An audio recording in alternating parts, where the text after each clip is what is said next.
Bonsoir mesdames et messieurs et bienvenue à notre show Chercher l'artiste, un show à tout casser ce soir. Nous avons avec nous un producteur de films et il va nous parler de sa séquence, de ce qu'il fait et aussi il a fait une soupe spéciale qui est une soupe haïtienne et nous allons en parler un petit peu. Aujourd'hui j'ai avec moi Monsieur Dudley Alexis. This show is going to be in English though. Dudley, welcome. How are you? I'm doing good. It's such a pleasure to have you on our platform on Chercher l'artiste on Island TV. And I met you the other day and I was flabbergasted by what you were doing. And our friend Jacek introduced us and all that. And I found out that you're a film producer. So, would you please introduce yourself to our guests, our friends there, and let them know who you are exactly? My name is Dudley Alexis. I'm a filmmaker. Have been making movies for pretty much since high school. Since high school? Yes. I've produced a few shorts and two feature documentaries. One was Liberty in the Soup, which was. Which we, when it was time to submit the Subjumu as a UNESCO cultural heritage, and they used a documentary for it. It's a feature documentary that explained the history of the soup, why it's important, and why, on January 1st, we Haitians. Well, really why don't we start with that? Why don't we start with that? Because even though I am Haitian, I know a little bit of the history of soup Giroumou. And ladies and gentlemen, for you that don't know, Giroumou is pumpkin? Giroumou, it's not pumpkin. It's pumpkin. It's in the same family. It's in the same family. Is it a specific thing that if I go to the supermarket right now? If you go to the supermarket, squash, it's squash. It's orange. Orange, and it's and different pumpkin. They all come from the same family. It's just so like different type of pumpkin. So the one like the jumeau that that we know it come from Haiti, like the Caribbean. You have correct. You have the same that's kind of similar in the Caribbean, in pretty much you find the same in Jamaica, Haiti, Cuba, some of the countries of the islands that are surrounding it. But to go back to the history of the jumeau, it was cultivated in the Andes, and it's native to the Americas. The European discovered it when they actually came, to colonize us. To colonize us, when the colonizers came. Yeah. So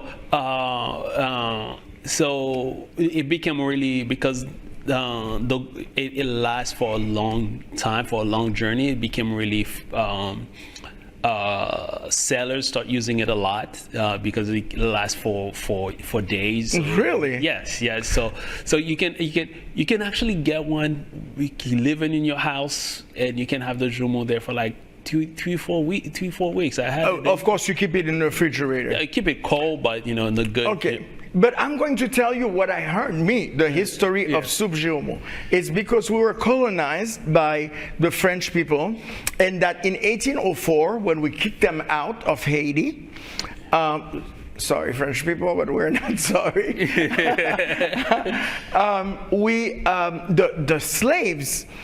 The slave wanted to do a big soup. Because there were a lot of ingredients that they were not allowed to eat in the house. So they took all those ingredients, that's what they told me, and they put them together, thus Giroumou. But it's a soup that has so many ingredients that it gives you a lot of strength. It has patat, potatoes, and carrot, and Potatoes, cabbage, pasta. That's the thing, is a hearty soup. It's like, and one thing about it, I keep telling people, oh man, it's a time-consuming soup. it takes a long time. It takes a long time. It takes a good, like, because I time myself doing it. And you won something about. No, I didn't win anything, but like I've won a few awards for the documentary. Okay, so you did a documentary about it. And it's just I've won a lot of awards for the documentary. What I was talking about is when UNESCO, I was happy that the documentary was part of like of the celebration to get Soup Jumu as a World Cultural Heritage registration with UNESCO. Yeah. So I was part, like, I was happy the documentary was part of that and part of that journey. So you presented it. You presented it, and you wanted to let the people know that this soup has the heart of it is pretty much from Haiti. That's pretty much one soup that we use to celebrate. It's one soup that we use to celebrate our independence. Our independence, and the thing is, being it's Haitian Cultural Month in the States, we usually do it in January 1st, even like I think it's a good time, Haitian Cultural Month is a good time to actually talk about during the month to talk about it, right. because it goes, we celebrate our Independence Day. It also represent our freedom. It also represent so much about us. But there's an aspect of the soup that's really important, is the aspect of sharing.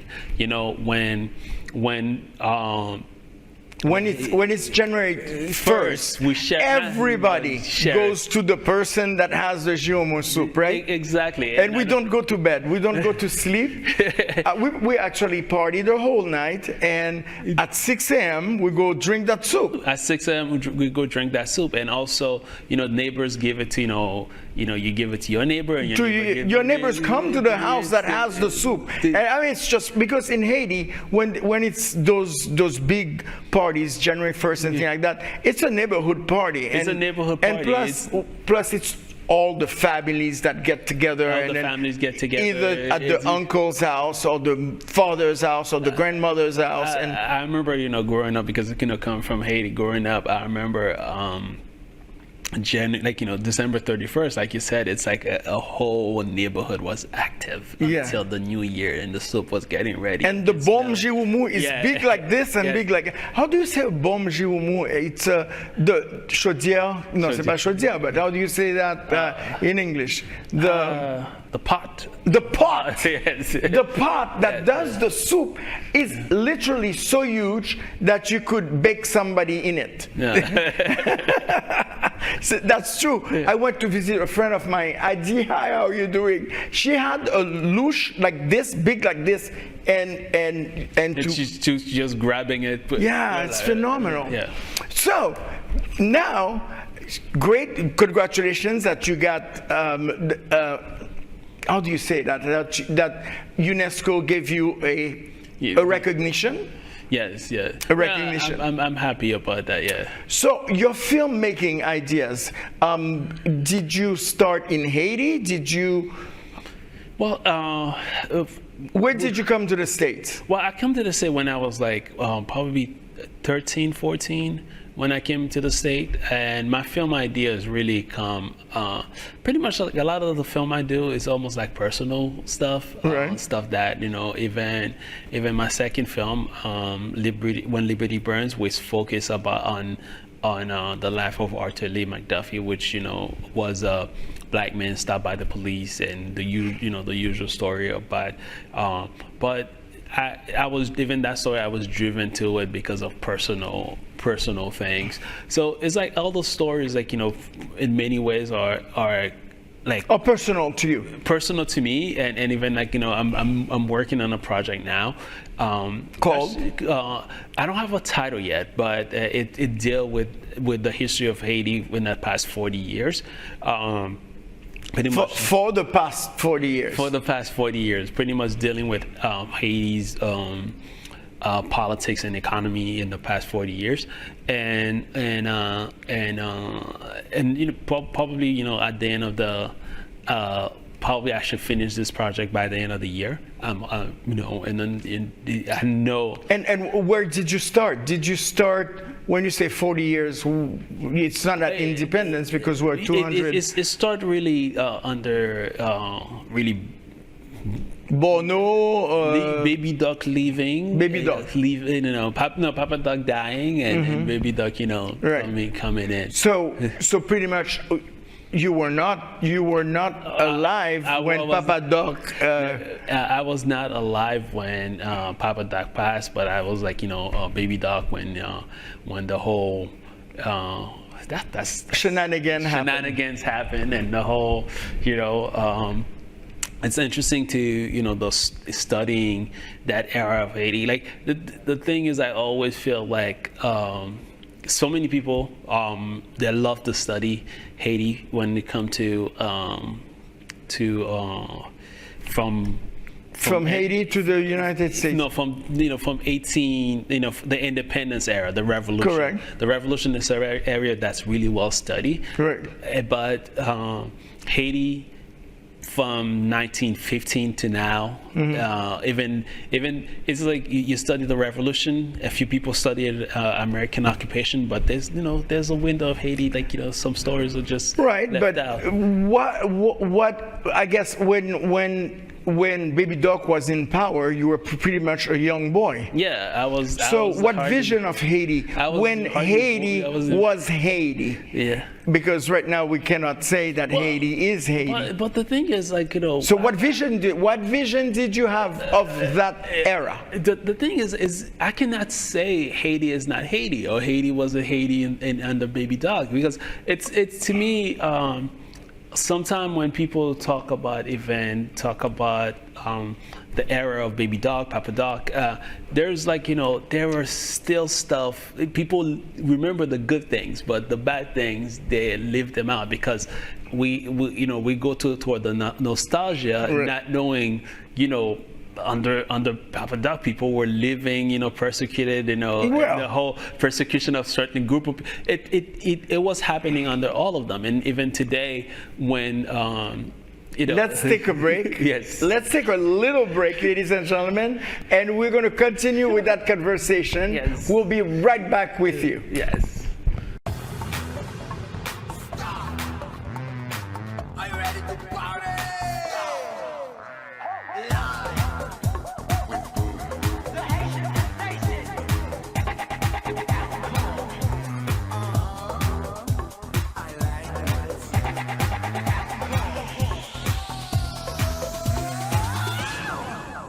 My name is Amy. Reliability is a significant part of my job. Truly all of the employees play a huge role in it. FPL has made so many improvements to make our grid the most reliable and safe. From our continuous tree trimming and pole inspection services, and now more recently, even underground the lines that you see that are closest to your own home. It's so important for me to have a continued impact and support for my community, and this is one of the true ways that I feel like I'm making a difference in everyone's life. I am a solar development project manager. Solar is a stable fuel source, which will lead to stable bills and ultimately will produce savings for our customers. I know that FPL is looking at other ways that down the line will reduce my bill, and the future is bright. Sylvester Comprehensive Cancer Center delivers the most innovative treatments available, from leading-edge research and breakthrough clinical trials to life-changing therapies and superior outcomes. Sylvester Comprehensive Cancer Center is the only NCI-designated and nationally ranked cancer center in South Florida. And with 10 locations in the region, it's easy to find a specialist near you. Learn more at inpursuitofyourcure.com. I'm Sergio. I work for FPL. We've transitioned from foreign oil to natural gas, and we're moving responsibly towards solar, battery, and green hydrogen. I know that FPL is looking at other ways that down the line will reduce my bill, and the future is bright. Alon Kave, palen de ANB. Oui, Baz. Ben posé, men. Yo, but male, ANB, wash. Ouais, ANB, c'est la santé. Zami, ou qu'on a ANB, pas vrai? ben c'est un one-stop shop centre médical. Attendez, bon bagaille. AMB c'est la santé, AMB c'est la vie. Patient, yo c'est famille, toute patient c'est amis. C'est pour nous y'a travail, yo c'est la caille. AMB, pas gain menti, yo guéri toute maladie. AMB c'est la santé, AMB c'est la vie. Patient, yo c'est famille, toute patient c'est amis. Nous c'est amis, amis non AMB c'est famille, famille non AMB. Relais ANB dans 305 835 92 64 305 835 92 64.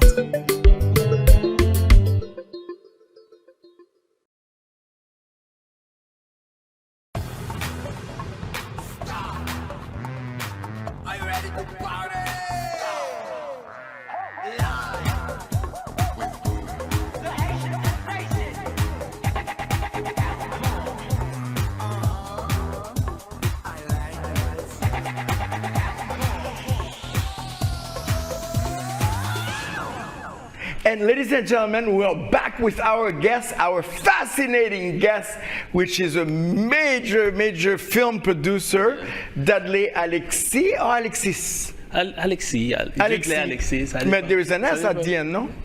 Oui, mais. But you pronounce it in French. Alexis. Anyway, we were talking about the era of Papa Doc and Baby Doc. Yes, because there's a lot of time people say, hey, during Baby Doc or Papa Doc, the country was better, and so it was. It was, but at the same time, there was there's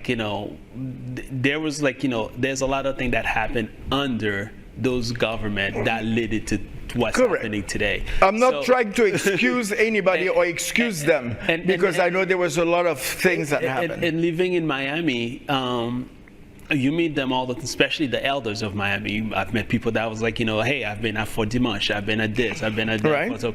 My family, half of my family has been killed.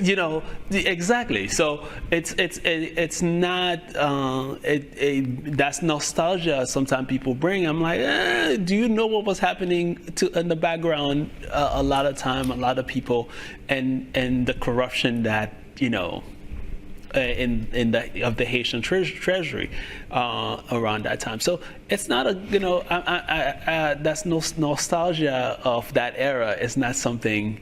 Yes, but do you, or I'm not going to say don't, because I should be objective. Do you feel that Haiti was more prosperous at that time? Well, that's the thing. Compared to where we are. There's two Duvalier government. There's the Papa Doc government, and there's the Baby Doc government. Okay, so which one do you think? They're completely, everything might look, okay and a little bit more like the Haitian, society. The stability was there under Papa Doc. Okay. And because we had tourism. We had, and under Papa Doc, there was more of the economy was more centered around the Haitian, it was more centered. To try to develop more the Haitian people, the peuple. But under Baby Doc, that's where everything kind of fall apart, within 71st and within 10 years. From his death to really. What do you think was the reason? Well, it's many things came into play. Many things came into play around that time, but and when we look at what's happening today, I see in Haiti today, because I've been doing my documentary going back. So when did you leave Haiti exactly under Baby Doc? Me, I left Haiti under Aristide. Under Aristide. Yes. So all right. So you say you were 13. Yeah, I was 13, 14 when I came here, and I was Aristide was the one in power at the time. All right. But the thing is, I've been going back and forth in Haiti and following the news. I always what I said to people is, we're in a place now in Haiti is because I feel like somebody that's doing documentaries and always kind of trying to understand, see what's happening in the news and see how different things link together. Correct. And one thing I say is like, everything started with I think it was like 2014, 2015, those protests that was happening regularly.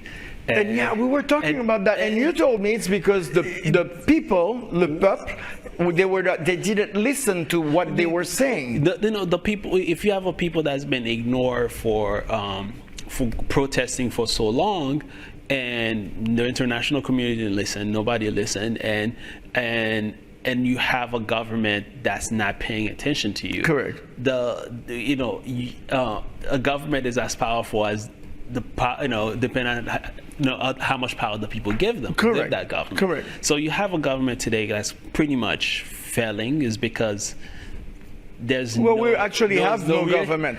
There's no reassurance from the people that government is looking out for them. So I feel like the failure of the system, and not just the system, I feel like it's a failure of how the press, like especially the international press, and how even the Haitian diaspora kind of see and look at those stuff sometimes, and we live we are living when I fait manifestation and just don't pay attention. That's the way. Hey, don't pay attention to the politics sometimes.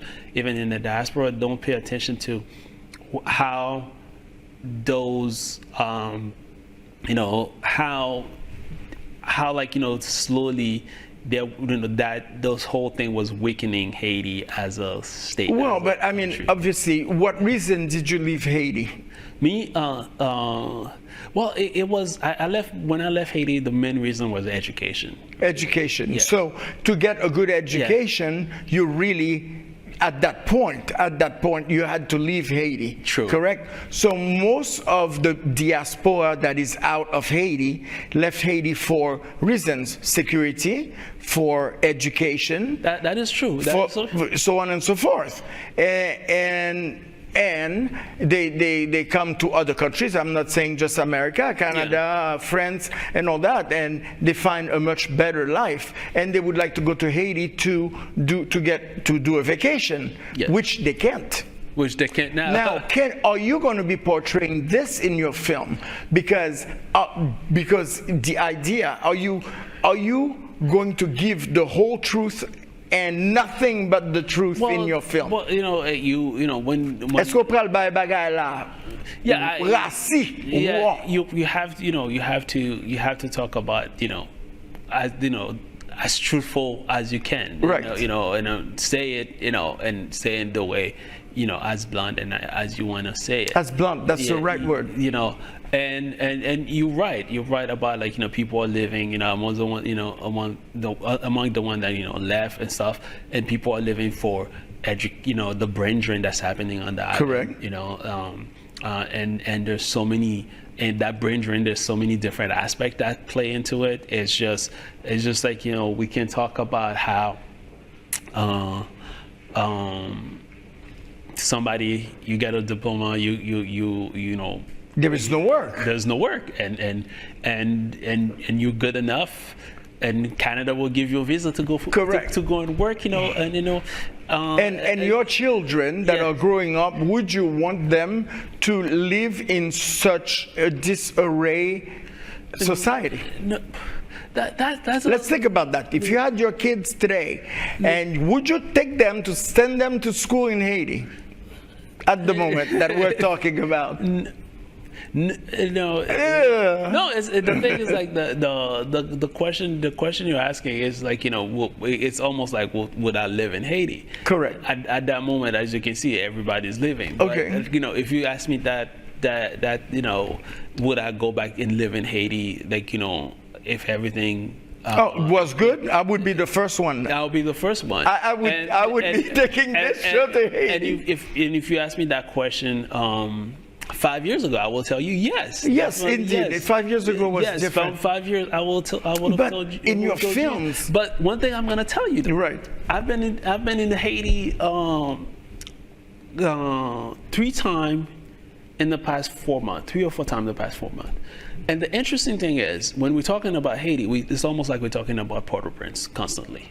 That's almost like, almost in everybody's mind. That's true. Let me tell you what I'm trying to say. That when I went in Haiti recently, it's like you go to Port-au-Prince, in a place like everybody's tense. It's so Right. it's really insecure and stuff and all of that. You step outside of Port-au-Prince, it's like you're living 2 different countries. The mentality is different. The people, I was in a city and literally something was happening, and I approached a police officer and say, tomorrow I'm trying to get to such and such place. How would I get there? It's like, just don't worry about it. This isn't in Port-au-Prince. That's what the police officer told me. Yeah. So that's exactly. That's why the police, Right. the mentality of like the 2 different places is there. So, when we're talking about Haiti, exactly where are we talking about? Because sometimes, when you look at how that situation in Port-au-Prince is almost creating 2 different countries. Correct. And sometimes I feel like the rest of the country feel like the hostage of Port-au-Prince. I feel that too.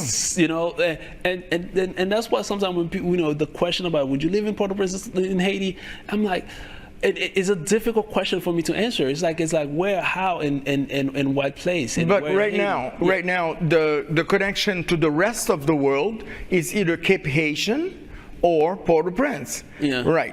If there were more connection to the world, via other cities of Haiti, that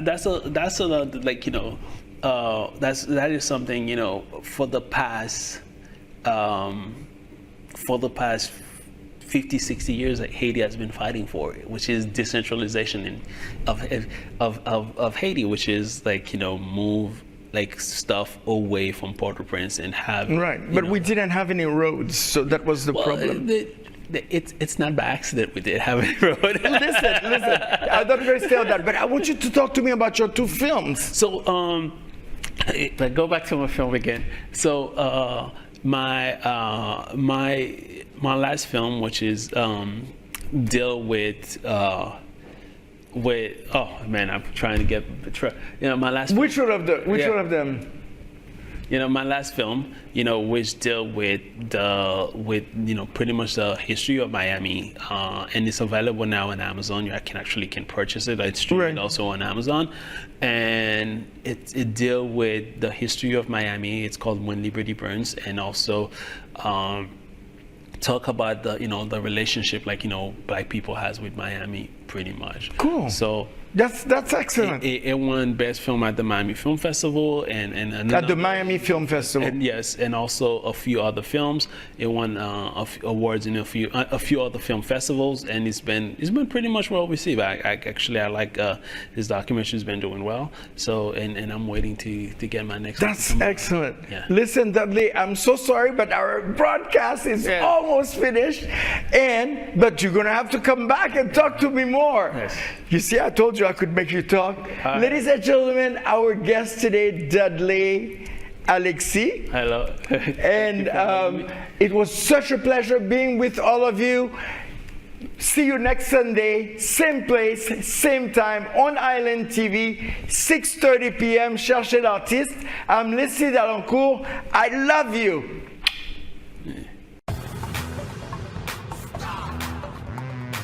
Are you ready to party?